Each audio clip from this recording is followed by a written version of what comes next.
And welcome back to me channel. My name is Rusty, and this is me chat where I talk about my favorite movies, mostly horror, and my favorite music, mostly metal. And we're going to finish off this block with Sea Fever.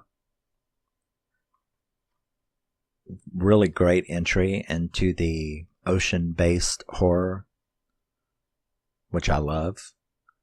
You got sharks and you got everything else. And this is one of the everything else, and I really, really love this movie. Sea Fever was released in 2019. It was directed by Neasa Hardiman, written by Neasa Hardiman, and stars Hermione Corfield, Dag Malmberg, and Jake Hickey. It is an Irish horror film. And yeah, we are introduced to Siobhan. She is a college student who is about to leave for her doctorate paper assignment, where she is going to go out on an Irish fishing trawler, to study sea fauna. That's what she is in college. She is a marine biologist, and she studies sea fauna and wants to, look for stuff and study stuff like college students do. So we are introduced to the crew of this trawler. We meet Kara, Jared, Sudi, Omid, and Johnny. So we meet this crew, and they get settled in, and I guess the first thing, because we're like 8-9 minutes into the movie, and the first thing that they do is she walks outside onto the deck, and she's like wearing a toboggan kind of thing, and she takes it off. Well, you had already seen her back at college, but she takes it off, and they all see her, and she's got long red hair. And they're like, oh my God, I can't believe it. And I'm like, what? I mean, literally, I was like, what? And they're like, are you fucking kidding me? And I'm like, what? What is it going on? And then even like the captain of the ship, him and his wife, the captain of the ship, she's like, oh my God, you didn't say she was a redhead. And I'm like, hey, what the fuck? What do you mean?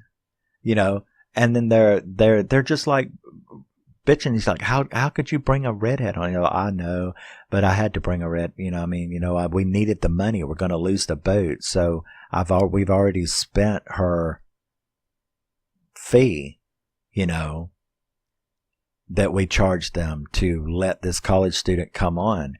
And so I'm still like pissed off, right? I'm still like going, what the fuck are you people talking about?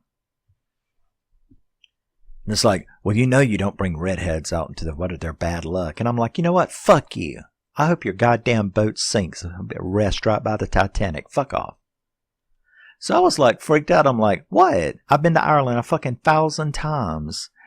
And nobody's ever, what are you talking about? Is it something to do with fishermen? Redheads are bad luck on the ocean? I mean, to the point where y'all are making that kind of big deal about it?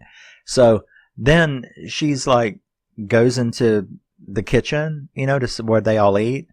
And she's sitting there, and the lady, Kara, she's like, she's like, are you hot? I mean, are you cold? It's not hot in here. Are you cold or something? She's like, no. And she's like, well, why are you wearing that thing? So she lifts it up just a little bit, and that woman does the same thing. She's like, oh my God, Jesus help us. And I'm like, fuck you people. I'm like, I don't know what it is. Redheads are not bad luck. It must be some kind of like boat thing. I was going to look it up, but I didn't. I forgot to look it up. But I was going to look up, and I was like, what the fuck? I've never heard that before. What kind of gender discrimination is going on this boat? Like, these fucking people are fucking freaking out because she's a redhead. But so I'm like immediately in a bad mood. I'm like, you know what? I hope y'all fucking sink and drown. But then I got over it and moved on. So, but it's like, so they settle in, they get used to the redhead on the boat, causing them distress and distraction. What the fuck? So, yeah, that was just like a funny aspect of the movie. I had no idea that fishermen had such a problem with redheads, but then again, I've never been around a bunch of fishermen. I ain't going out on a fucking boat. I've seen Jaws and The Poseidon Adventure, both of which keep me from doing such stupid shit. So, well, and now this one adds to it. So, they go along. Everything seems to be fine. All of a sudden, though, it seems like, you know, they see whales, and they're not supposed to see whales in the area that they are, which kind of comes in later. But, and then it's almost like the boat runs into something, and they're like, but I don't see nothing that we've run into, but the radar shows some big thing, right? So, well, you're supposed to do a dive. They also found, like, there was something, some kind of little holes down at the bottom of the boat that there was something on, and, well, no, it don't show it. No. But they're like, well, what is these little things? And then they even scratched one out, and it's like there's something there. And she's like, well, maybe it's some kind of barnacle. You know what I mean? So the captain, he's like, well, oh, they're co-captains, him and his wife. But they're like, well, weren't you supposed to go on a dive while you're out here? And she's like, Angela, well, now's as good a time as any. Go down there and tell us what the fuck that is. So she goes down there, and it's these really pretty looking bioluminescent, ill-looking things is what it looks like, you know, until you start realizing there doesn't seem to be a tail. They're like, you know, they're hanging there, but they just, where do they end, right? And while she's down there, you know, they don't react very well to her trying to pull one off, right? And this inky stuff comes out, and she backs up and she looks down, and there's this like big, huge creature. So these things, they're not individual creatures. It's like a giant squid or something, and each one is a sucker. And it's trying to eat through the boat. So I'm like, well, that's fucking cool. So as that continues on, she starts noticing that there's just this gunk everywhere, you know. They try different things, like they try to net the thing, like, but it almost turns the boat over because it's so heavy, so they can't get it. So whatever this creature is, it's like gigantic, you know what I mean? And of course it's stuff, it's goo, you know, it's like coming through those tentacles into the holes in the boat, and from their lines trying to reel it up and stuff. All this stuff, it's like this stuff is everywhere. This goo kind of crap.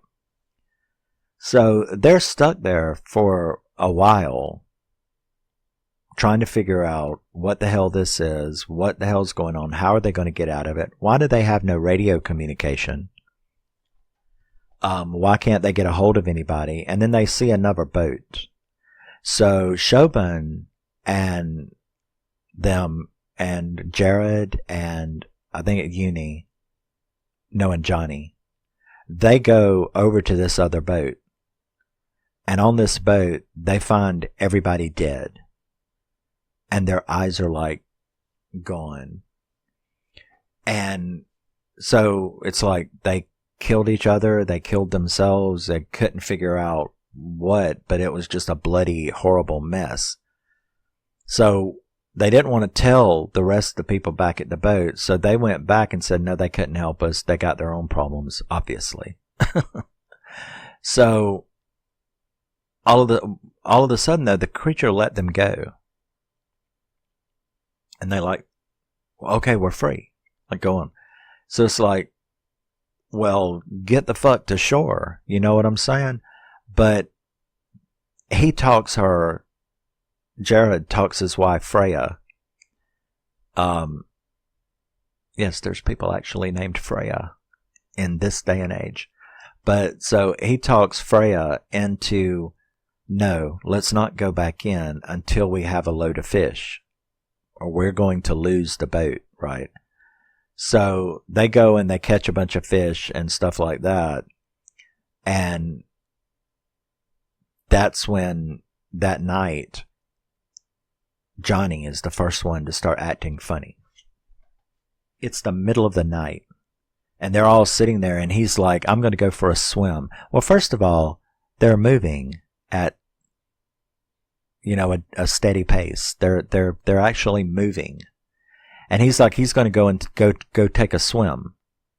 And they have to like chase him down. And it's like, are you fucking nuts? First of all, it's the middle of the night. It's freezing Irish waters.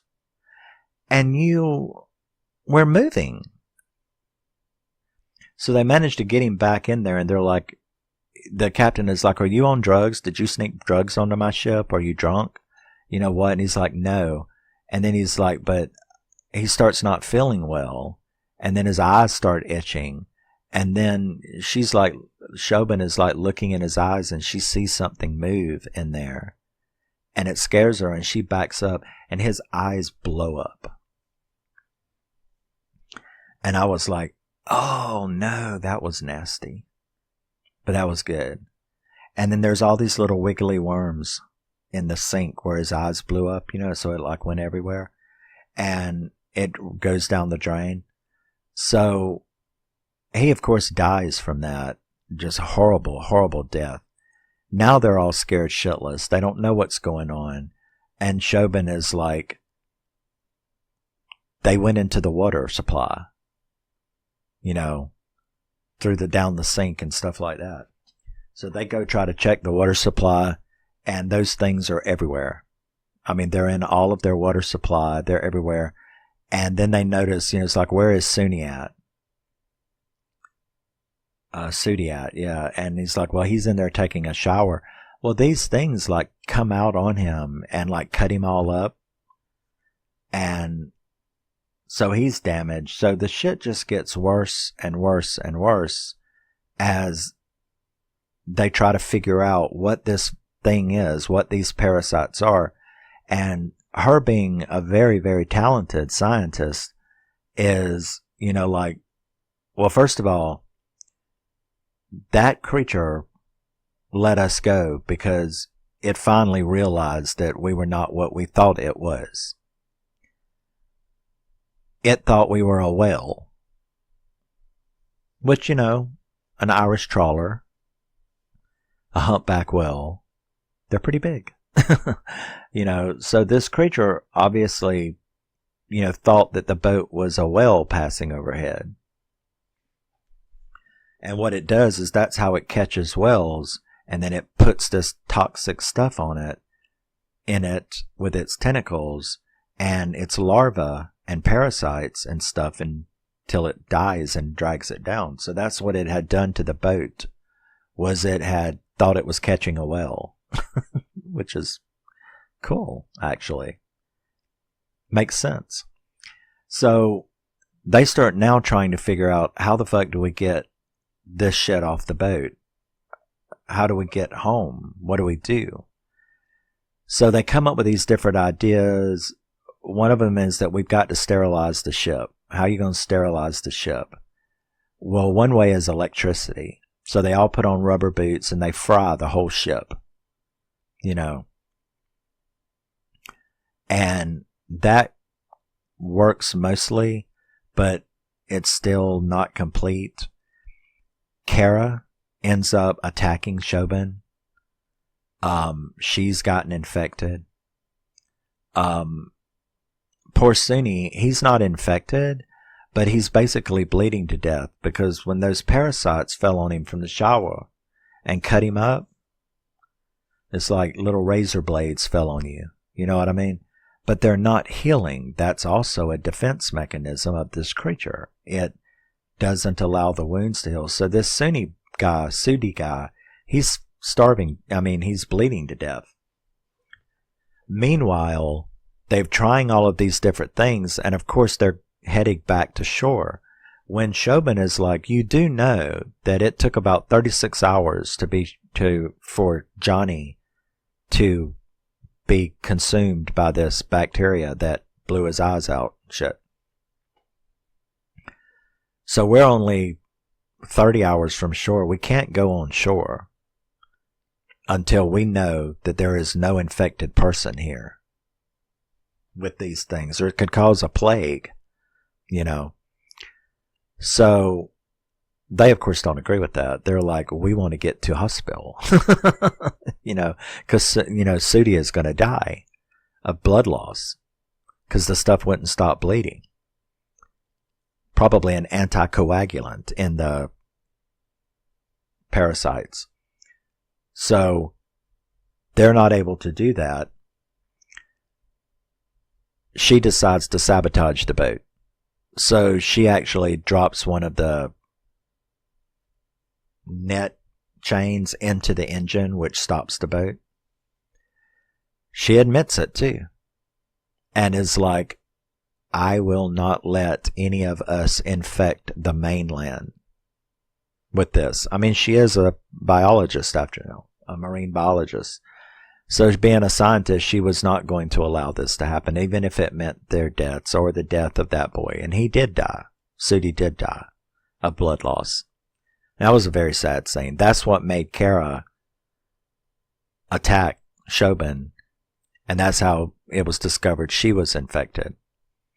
So Freya has her do the tests on everybody that's left, and she doesn't really see anything in their eyes, but when it comes to the last person, which is Jared, you know, she's like, I don't have to look in his eyes. I don't have to test him. And so Freya grabbed the light and looked, and she could see it. And so just by behavior alone, she could tell that Jared was infected already. So that ended with them having to go, well, all right. Her and him went into the bedroom, and she actually helped him commit suicide. So that's probably what some of those people on that other boat had done as well, was commit suicide rather than have this thing take them out completely. Freya, she's like, well, now I'm getting the fuck out of here. So she takes a dinghy, and they're like, it's 3 days for you to land. But she's like, y'all have the other boat, you know, the other inflatable, and can do it, but I'm gone. So you're only down to Chauvin and Onid. What is his name? Omid. Yes. Ahmed, I guess is the way you'd say it. Ahmed. But they're down to just them two. They set the boat on fire and get out into the inflatable. His dumb ass falls in there, though, in the water, and he can't swim. The fuck is anybody on a boat for if they can't swim? That's just like dumbassery 101, in my opinion. You know, that's just my opinion anyway. But I think it's backed up with facts. So she jumps in to try to save him because one of those things had already grabbed him and pulled him down to the creature. She went down there and got him unhooked, but it hadn't bit him. The tentacle hadn't bit him or anything. They get back up to the boat though, and she realizes that she had been bitten. So she's like, I'm now infected. And he's like, no, we'll disinfect it. We'll get help. And she's like, look, it is what it is. So that was kind of sad, and that she then stood up and told him to try to make it out. And she jumped in and committed suicide by swimming directly down to that creature. So it's